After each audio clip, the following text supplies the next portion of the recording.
পার্কে আন্ডার রিভিউর সমস্যা মাত্র 2 মিনিটের সমাধান করুন আপনি নিজেই। আমরা যখন ইন্টারন্যাশনাল ট্রান্সফার করি বিকাশে অথবা ব্যাংক অ্যাকাউন্টে, তো অনেক সময় আমাদের ইনফরমেশন ভুল থাকার কারণে আমাদের ট্রান্সফার আন্ডার রিভিউ চলে আসে। তো এই আন্ডার রিভিউর সমস্যা কীভাবে সমাধান করবেন চলুন স্ক্রিনে দেখে নিই।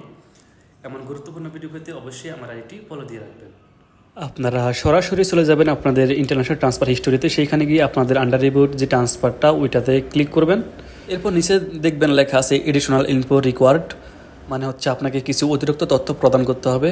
আপনারা দেখতে পাচ্ছেন সাবমিট ডিটেলস, এখানে ক্লিক করবেন। এরপর এই তথ্যগুলো আপনাদেরকে দিতে হবে। প্রথমে রয়েছে রিসিভার ফাদার নেম, এরপর রিসিভার গ্র্যান্ড ফাদার নেম মানে তার দাদার নাম দিবেন, মানে হচ্ছে আপনারা যার নামে টাকাটা পাঠিয়েছেন তার দাদার নাম দিতে হবে। এরপর রিসিভার ডেট অফ বার্থ মানে তার আইডি কার্ড অনুযায়ী তার জন্ম তারিখগুলো এখানে দিয়ে দিবেন।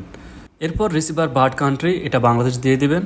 তারপর রিসিভার সিটিজেনশিপ কান্ট্রি, এটাও বাংলাদেশ দিয়ে দিবেন, মানে যার নামে টাকাটা পাঠিয়েছেন তার। এরপর সর্বশেষ রিসিভার ফোন নাম্বার, যার নামে টাকা পাঠিয়েছেন তার ফোন নাম্বারটা এখানে দিয়ে দিবেন।